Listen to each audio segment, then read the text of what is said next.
வாட்டு அதை தூக்கி உள்ளே கொடுத்தோம்னா பல்ப் வந்து டமால்னு வெடிச்சிரும். அதனால வந்து இப்போ நம்ம என்ன பண்ணோம் அப்படின்னா, இறைவனை முதல்ல நமக்குள்ளே உணரணும் அப்படின்னா அந்த சக்தி நிலை, ஏன்னா இறைவனை உணர்றதுங்கிறது கடைசி ஸ்டேஜ். அந்த ஸ்டேஜுக்கு முன்னாடி பல ப்ராசஸ் நம்ம உடம்புக்குள்ளே நடக்கும். அதை தாங்கணும்னா முதல்ல வந்து நமக்கு வந்து என்ன தேவைன்னா உடல் வலிமை அப்படிங்கிறது நமக்கு தேவை.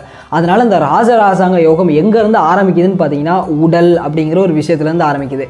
இப்போ உடல் அப்படிங்கிறத வந்து நம்ம வந்து நல்லா ஸ்ட்ராங்காக வச்சுருந்தோம் அப்படின்னா தான் வந்து நம்மளால் அடுத்த நிலைக்கு போக முடியும். இன்னொன்று என்ன சொல்லுவாங்க அப்படின்னு பார்த்தீங்கன்னா வந்து மனதோட ஸ்தூல வடிவமே உடல், உடலின் சூட்சம வடிவமே மனம்னு சொல்லுவாங்க.